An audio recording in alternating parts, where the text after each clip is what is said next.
Seja muito bem-vindo ao meu canal, meu nome é Renner Miranda, está começando mais um vídeo da série No Detalhe. E o No Detalhe de hoje é o vídeo 3, nós vamos começar a falar sobre as 7 igrejas da Ásia. Mas antes de eu falar, eu tenho que te pedir, deixa o seu like, deixa a sua curtida aí, ajuda muito o canal. Se inscreve no canal, não esquece não, você deixa para o final do vídeo, você vai acabar se esquecendo. E tá vendo esse sininho aí? Aciona esse sininho para você receber as notificações de vídeo do canal, para você não ficar sem saber de nada. E sem mais demoras, vamos pro vídeo.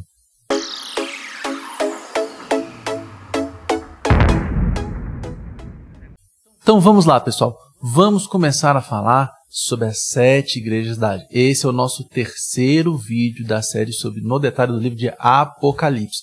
A gente já fez um vídeo sobre o panorama do livro. E a gente fez um segundo vídeo só sobre o capítulo 1. Esse é um vídeo introdutório sobre as 7 igrejas. Como é que acontece?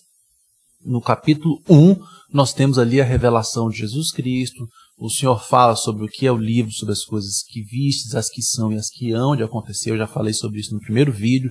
Os 2 outros vídeos estão aqui também no card. Se você não assistiu, depois vai lá e assiste para você pegar a sequência lógica do estudo que nós estamos fazendo sobre o livro de Apocalipse.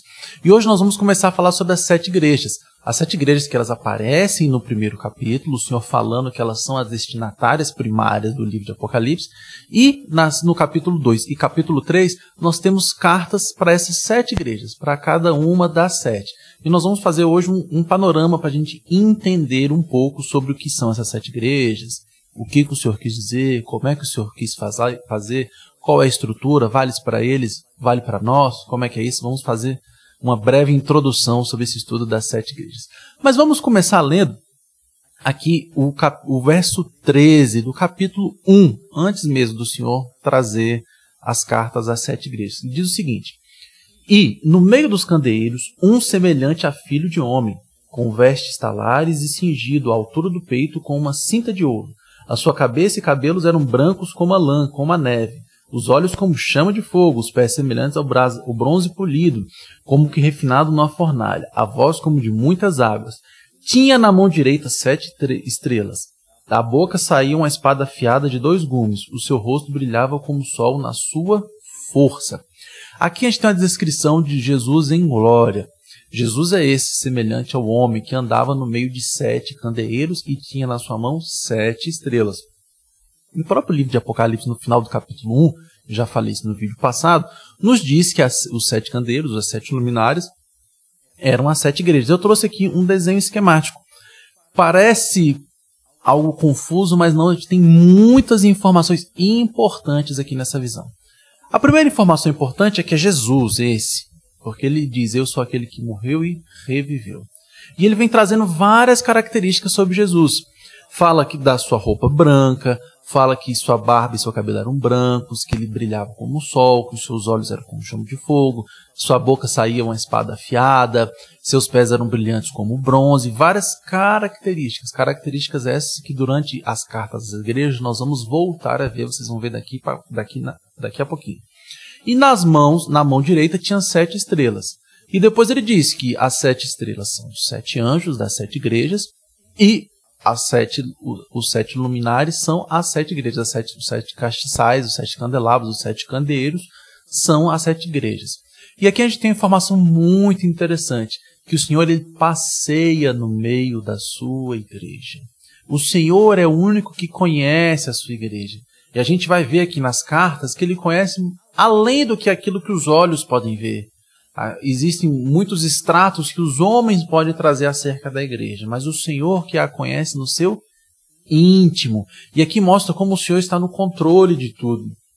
Muitas vezes a gente tem críticas às coisas que vão acontecendo na igreja e se pergunta, nossa, a igreja do Senhor está se perdendo. De maneira nenhuma, porque o Senhor ele está no controle. Por mais que problemas apareçam e surgem, nós vamos ver aqui que nessas igrejas tinham problemas, o Senhor mostra que ele sempre esteve no controle, porque ele é o que caminha entre os 7 candeeiros, ele que avalia a sua igreja, ele que analisa a sua igreja. E aqui, essas igrejas são os 7 candeeiros. Aí depois o texto nos diz quem são as 7 igrejas. Eu trouxe um mapinha. Esse mapinha é bem interessante, porque bem no meio nós temos a ilha de Patmos. onde João estava no momento que ele teve essa visão, no momento que ele escreveu o livro de Apocalipse. E próximo a Patmos ali nós temos as 7 igrejas.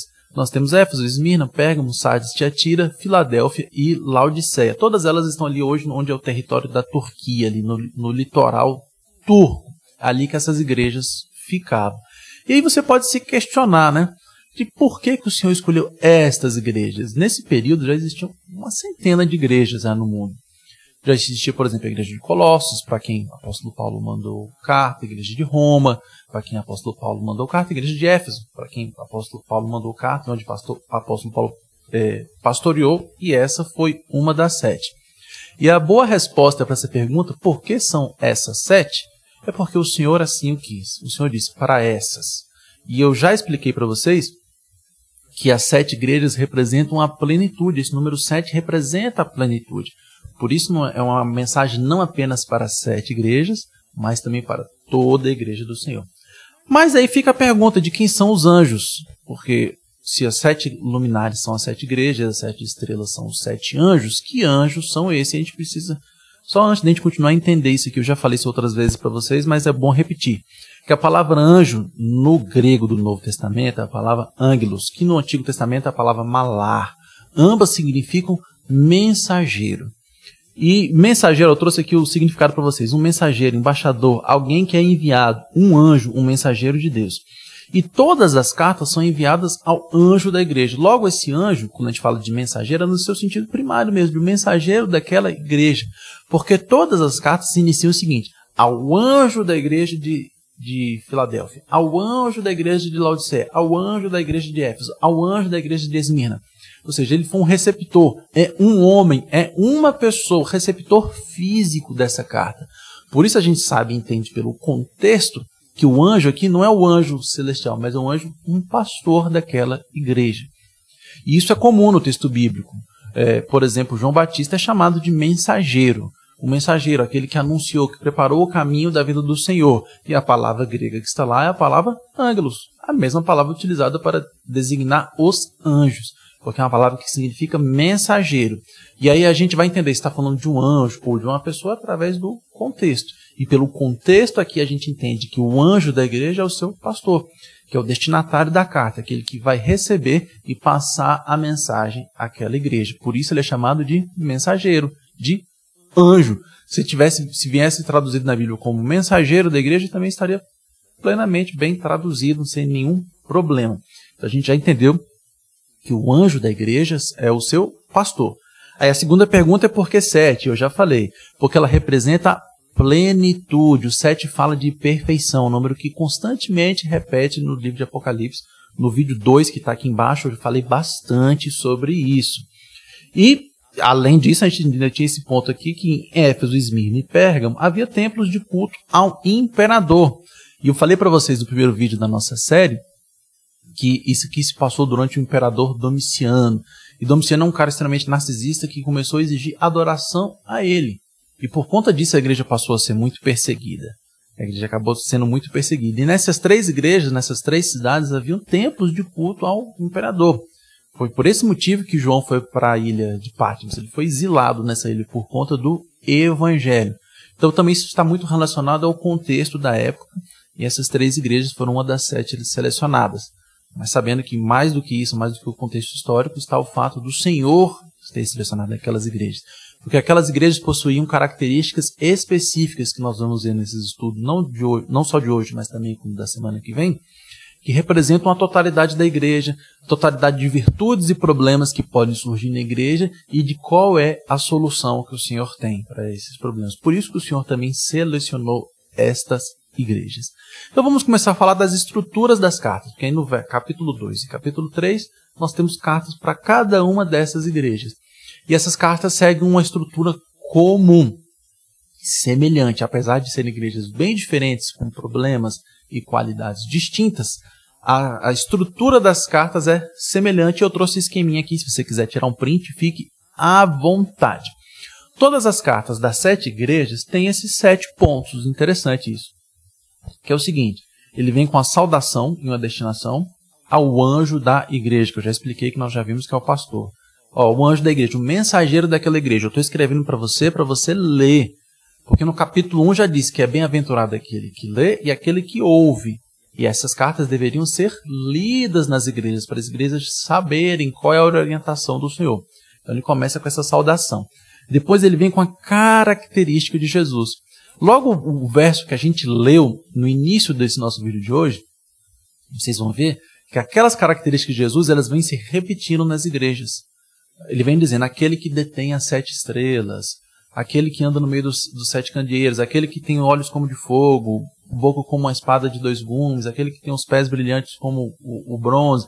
As características do Senhor ele vem trazendo na hora de saudar a igreja. Em cada igreja ele seleciona uma característica diferente que tem a ver com a situação daquela igreja. A palavra de Deus é linda, é perfeita. Aí depois ele vem com a aprovação. Ele vem dizendo, conheço as suas obras, exceto Laodiceia. Laodiceia não recebeu nenhuma aprovação. Laodiceia é uma igreja que estava com grandes problemas. Depois ele traz uma condenação, que eu tenho, porém, contra ti, exceto Esmirna e Filadélfia. Essas duas não receberam condenação, só receberam a aprovação. Depois ele traz uma advertência, que ele diz, lembre-se, senão, ele adverte, você tem que se lembrar, senão vai acontecer algo ruim com você. Aí ele traz uma exortação, dizendo, quem tem ouvidos, ouça o que eu estou falando. Exorta a ouvir a palavra que ele está trazendo. E por fim traz uma promessa ao vencedor, ou seja, aquele que der ouvidos ao que eu estou falando, aí vai acontecer alguma bênção. Cada uma ele separou uma bênção diferente. E aí as características de Jesus, que aqui são logo o nosso segundo ponto, que eu falei que ele vem trazendo da revelação de Jesus do capítulo 1, olha que perfeito. Os capítulos 2 e 3 ele vem trazendo as cartas das igrejas, e ele sauda aquela igreja, e aí ele apresenta com a característica de Jesus que foi apresentada no capítulo 1. Olha que coisa linda como a palavra de Deus vai se complementando. Aí em Éfeso ele vem dizendo o quê? Aquele que possui as 7 estrelas, ou seja, aquele que tem o controle das igrejas. Porque veja só, o Senhor é o que caminha entre os candeeiros, entre as igrejas. Ele que sonda, ele que conhece a igreja dele. E por mais problemas que ela tenha, ela continua sendo a igreja dele. Nós vamos ver isso aqui. E aí ele diz o seguinte, aquele que detém as 7 estrelas. Quem são as 7 estrelas? São os pastores da igreja. E muitas vezes a gente faz críticas a pastores, porque são homens que erram, mas a gente esquece que aquele que detém na mão direita é o Senhor. Ou seja, o controle da igreja nunca saiu da mão do Senhor. Nunca. Ele tem um plano perfeito que vai se cumprir. E aí ele já começa com a primeira igreja, que é a igreja de Éfeso, relembrando isso. E é interessante porque a igreja de Éfeso é uma igreja, que a gente pode dizer, uma igreja estrelada. Eu já disse para vocês, o apóstolo Paulo pastoreou lá, o próprio apóstolo João foi lá, e aí o Senhor já começa relembrando, aquele que detém as estrelas. Ou seja, apóstolo Paulo, apóstolo João, estão todos na minha mão. O controle total é meu e não humano. Aí a segunda igreja, a igreja de Esmirna, ele vem lembrando, aquele que é o primeiro e o último, aquele que esteve morto e reviveu. Característica também do Senhor, que está lá no capítulo 1. E é interessante porque a igreja de Esmirna é uma igreja que sofreu grande perseguição, grande. E o Senhor vem já trazendo essa palavra, aquele que é o primeiro, que é o último. Ou seja, imperador Domiciano pode chegar, mas vai passar. Assim como Alexandre Grande, Império Romano, Júlio César, todo mundo vai passar. Quem não passa sou eu, porque eu sou o primeiro, eu sou o último. Eu morri. Você está passando por muita tribulação, Esmirna, mas eu quero dizer, mas eu morri, mas eu revivi, eu venci a morte. Então não tem tribulação que você vai passar que você não vai poder vencer se você estiver comigo. Olha que palavra de consolo maravilhosa. Aí vem para Pérgamo, ele vem dizendo, eu sou aquele que tem a espada de 2 gumes. A gente vai ver daqui a pouco, Pérgamo era uma igreja, apesar de ser uma igreja boa, que estava passando por um problema doutrinário. O Senhor falou, eu que tenho a palavra. Aquela que separa, lá no íntimo, ela está na minha boca. E eu vou separar em vocês e separar. Toda sujeira, toda mistura doutrinária, toda idolatria doutrinária que porventura houver aí nesta igreja. Aí Tiatira, olhos como chama de fogo e pés de bronze. Aí chega em Sardes, ele vem dizendo, olha, eu sou aquele que tem os 7 espíritos e as 7 estrelas, ou seja, eu sou aquele que tem a plenitude de conhecimento. Eu sei exatamente a sua estrutura, Sardes. Eu sei os seus problemas, eu sei aquilo que está acontecendo, eu sei porque eu tenho a plenitude de conhecimento. Aí chega na Filadélfia, ele fala, eu sou aquele que tem a chave de Davi. A igreja de Filadélfia é aquela que recebe a promessa de não passar pela tribulação que há de vir por todo mundo, porque é ele quem tem a chave, é ele que tem o poder da decisão. E por fim, vem a igreja de Laodiceia, a igreja mais problemática, que é aquela que era morna, que não trouxe nenhuma qualidade, não disse. Porque outras igrejas que tinham problemas grandes, gente, tem igreja aqui que é chamada de igreja morta, mas essa igreja morta, o Senhor diz, lá no seu meio tem alguns que não se contaminaram. Laodiceia não tem isso, diz, ó, vocês são morno e morno, estão quase para ser vomitado. Mas o Senhor diz, eu sou a testemunha fiel, eu sou fiel. Se vocês forem fiéis a mim, eu serei fiel a vocês. Maravilhosa a palavra de Deus. E aí isso nos leva para a aplicação do livro do livro de Apocalipse como um todo e das cartas, principalmente das 7 igrejas. Porque a gente vê o seguinte, todas as cartas começaram endereçadas ao anjo da igreja, ou seja, ela tinha uma aplicação muito específica a cada uma das igrejas, aos seus problemas e as suas qualidades, daquelas igrejas que existiam naquela época e que não existem mais. Mas também se aplica a todas as igrejas. Ele fala, quem tiver ouvidos, ouça o que o Espírito diz às igrejas, no verso 29, capítulo 2. Quem tem ouvidos, ouça o que o Espírito diz às igrejas. Então não é só para aquelas igrejas, para todo mundo. Quem tem ouvidos, ouça o que ele está dizendo para as igrejas, a orientação. Mas isso também traz orientação ao indivíduo, pessoa física. Porque em cada carta ele vem dizendo o seguinte, olha, Sardes, Tiatira, você tem esse problema. Aí vem dizendo, quem tem ouvido, ouça. Você, irmão, que está escutando essa carta, tem ouvido, ouça, mude a sua vida. Então, além de ser uma aplicação geral para todas as igrejas, além de ser uma aplicação específica para aquela igreja, é também uma aplicação individual para as nossas vidas. Cada um dos problemas que vão sendo constatados ali nas igrejas, se nós constatarmos esses problemas em nossas vidas, nós temos que usar a solução que o Senhor Jesus vai apresentar para cada um desses problemas. Essas cartas servem para a gente fazer um extrato das nossas vidas. É fantástico. E aí, essa mensagem que ele deu para as igrejas, ela foi dividida da seguinte maneira. Nesses 4 pontos eu trouxe aqui didaticamente, tá? As cartas não estão divididas assim. Mas didaticamente a gente pode perceber que é o quê? Ele vem falando aquilo que Cristo aprova, o que Cristo reprova, o que ele orienta e ele vem e traz uma recompensa, ele traz uma promessa. Eu tenho uma aprovação, uma reprovação. Aí eu tenho uma orientação. Ó, se vocês fizerem isso, aí tem a recompensa. Se vocês fizerem isso, a recompensa é essa. A recompensa é maravilhosa, é sempre uma recompensa que aponta para o futuro. Isso é interessante a gente ver. As recompensas, elas são espirituais, elas não são materiais, que são as melhores recompensas. As melhores recompensas são aquelas que estão na glória, porque essas materiais, elas passam. Elas têm um limite de duração de tempo, de espaço, mas é o que a gente guarda no céu, um tesouro que jamais acaba. E aí vamos ver primeiro o que ele disse que ele aprova em cada uma das igrejas.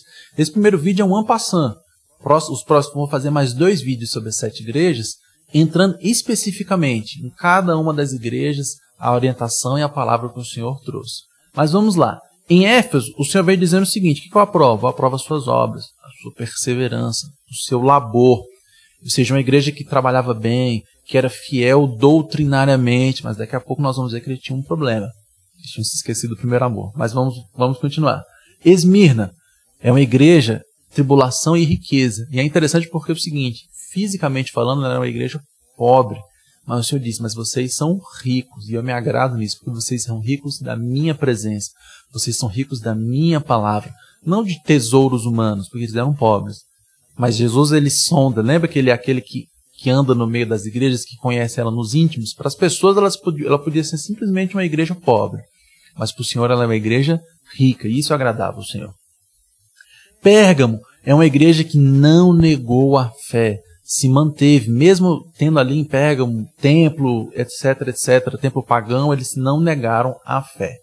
Tiatira, ela teve perseverança e obras, é uma igreja que foi perseverante na obra.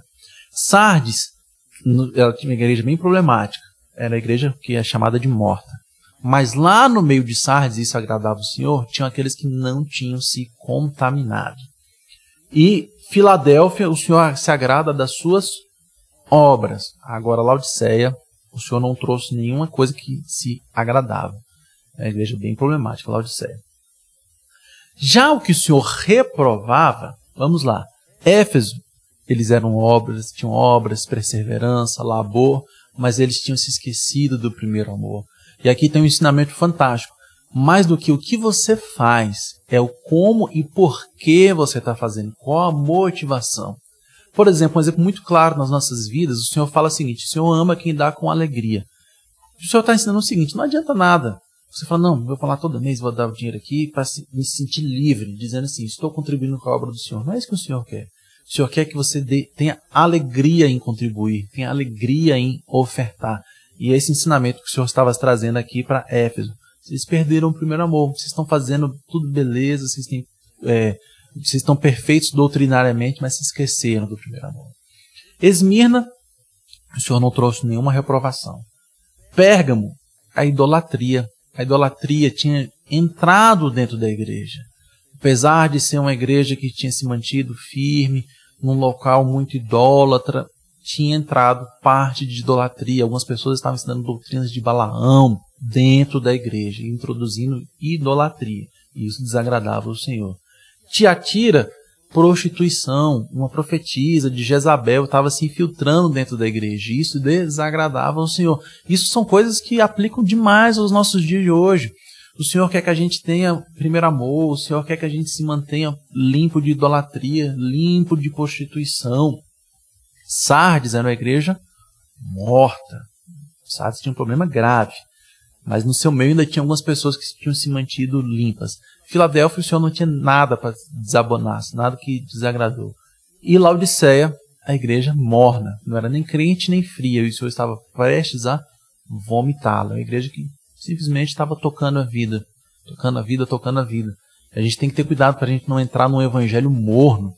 Apesar de ter uma igreja morta, a mais problemática foi a morna, não a morta. Olha que palavra que o Senhor está nos trazendo, para a gente ter cuidado como a gente leva nossa vida, nosso evangelho. O Senhor trouxe orientações, aquilo que o Senhor orienta. Para Éfeso, o Senhor falou, vai lá e vê onde você caiu, onde você caiu. Para Esmirna, o Senhor falou o seguinte, não temas, ser fiel, não temas, porque qual era a situação de Esmirna? Tribulação e riqueza.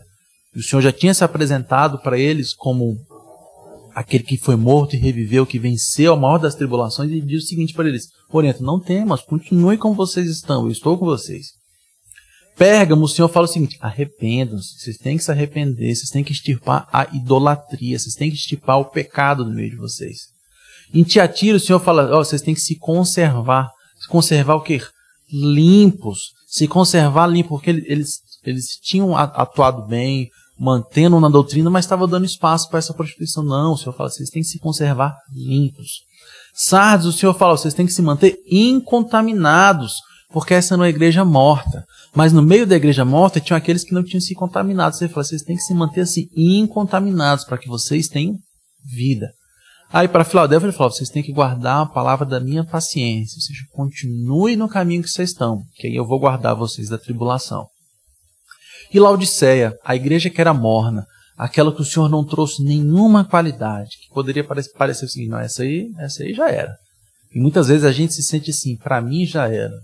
Para todos os outros tem solução, mas para mim não. Aí o Senhor traz, não, vocês têm solução sim. E a solução é a seguinte, compra ouro de mim, compra riqueza de mim, compra solução de mim, compra ouro de mim, vocês vão deixar de ser mornos, vocês vão voltar por seu propósito. Por pior que fosse a situação de cada uma dessas igrejas, para todas elas tinha solução. Porque aquele que caminha no meio das igrejas, aquele que sonda as igrejas, tem a solução, porque ele é detentor das características que trazem a solução para essas igrejas. Por isso que ele começa se apresentando em cada igreja com uma característica diferente. E aí o Senhor diz o seguinte, a recompensa. Se vocês me ouvirem, se vocês ouvirem as minhas orientações, eu tenho recompensa para vocês. Éfeso, se você ouvir a minha orientação, eu vou dar para vocês de comer da árvore da vida. Falam lá da árvore do Éden, que foi trancada no Éden, vocês vão comer da árvore da vida. Esmina, se vocês ouvirem minhas palavras, vocês não vão sofrer a segunda morte. Olha que palavra maravilhosa para Esmina. A carta de Esmina é fantástica. Vocês estão sofrendo perseguição. Eu sou aquele que está morto e reviveu.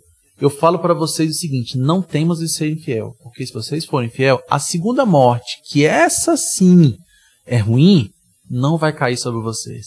A primeira morte, que é a morte física, essa pode até cair sobre vocês. E caiu, porque aqueles irmãos foram perseguidos pelo imperador e realmente morreram. Um dia morreram, porque todos eles já morreram, né? Mas o que o Senhor está dizendo é o seguinte, a segunda morte, que morte é essa? A morte eterna, a morte de ir para o lago de fogo, essa não vai cair sobre vocês. Sobre vocês tem a promessa da primeira ressurreição. Nosso Deus é fantástico, porque Ele fala, como eu revivi, vocês também vão reviver comigo no meu grande dia.